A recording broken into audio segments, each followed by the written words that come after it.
အားလုံးပဲမင်္ဂလာပါခင်ဗျာ ECC ကွန်ပျူတာသင်တန်းမှာကြိုဆိုလိုက်ပါရခင်ဗျာကျွန်တော်နာမည်ကတော့ John ဖြစ်ပါတယ် ECC မြန်မာသင်တန်းရဲ့ founder ပါအဲ့တော့အခုဒါက Adobe Illustrator 10ဖြစ်ပါတယ်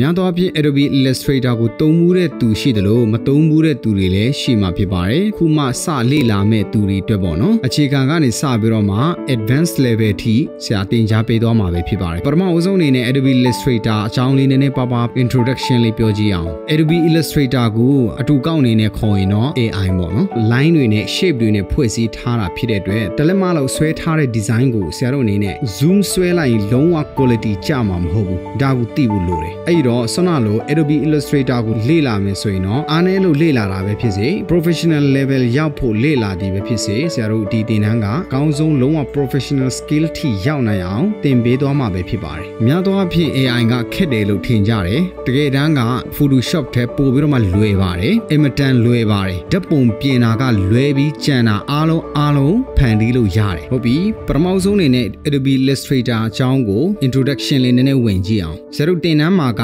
lesson 14ခုပါမှာဖြစ်ပါတယ် lesson 1ကကြတော့ layers အကြောင်းတွေပါမယ် lesson 2မှာကြတော့ basic tools တွေသိဖို့လိုအပ်မှာဖြစ်ပါတယ်ပြီးတော့ lesson 3ကတော့ shape တွေဆရာတို့ဆွဲရမယ်ပြီးတော့ icon တွေဖန်တီးမယ်ပြီးတော့ lesson 4မှာကြတော့ flat illustration တွေဆွဲရမှာဖြစ်ပါတယ်အမတန်မှပျော်စရာကောင်းပါတယ်ပြီးတော့ lesson 5ကတော့ gradient match ဖြစ်ပါတယ်နောက်တစ်ခုက blend 3D blend တွေလုပ်မယ်စလုံးကြွတွေလုပ်မယ်အိမ်မှာ blending တွေလုပ်မယ်ပေါ့နော်ပြီးတော့ lesson 7ကကြတော့ vector illustration lesson 8မှာကြတော့ vector portrait ဒီမှာ basics လို့ပြောတာကဘာလို့ basics လို့ပြောလဲဆိုလို့ရှိရင် vector portrait ကအရန်ကိုကျယ်ပြန့်ပါတယ် vector portrait ကို advanced ထိသွားဖို့ဆိုတာကဆရာတို့အားလုံး artist တွေဖြစ်မှရမယ်ဘာဖြစ်လို့လဲဆိုတော့ vector portrait ကလူရဲ့အရိပ်တွေအလင်းအမှောင်တွေပါအကုန်လုံးအသေးစိတ်တိမှရမှာဖြစ်တဲ့အတွက်အဲ့တော့ကိုက vector portrait ကို professional skill ထိသွားခြင်းနေဆိုရင်တော့ပကြီးသင်တန်းလေးသွားတက်လိုက်ဖို့ဆရာအနေနဲ့ recommend ပေးခြင်းပါတယ်ပြီးရင်တော့ typography ပါမယ် okay ပြီးရင်အရေးကြီးဆုံးဖြစ်တဲ့ logo branding တွေပါလာမယ်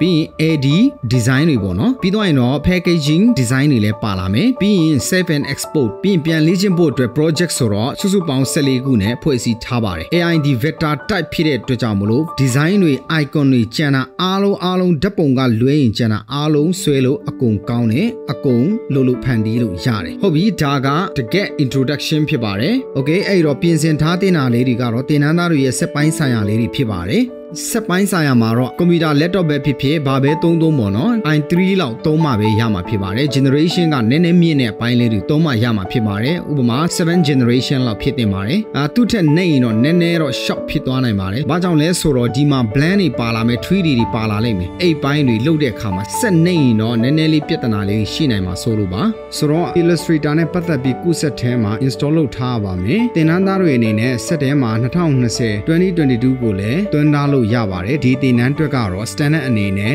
2015ကိုတွန်းထားပေးဖို့လိုအပ်မှာဖြစ်ပါတယ်ဆရာတို့ရဲ့ video ရဲ့ description အောက်မှာ requirements လေးမှာကြည့်လို့ရမှာဖြစ်ပါတယ်အဲ့ဒီနေရာမှာဆရာတို့ Google Drive နဲ့ link လေးချပေးထားမှာဖြစ်ပါတယ်အဲ့ဒီ link ကိုသွားပြီးတော့မှ download ဆွဲယူလို့ရတယ် version ကတော့ CC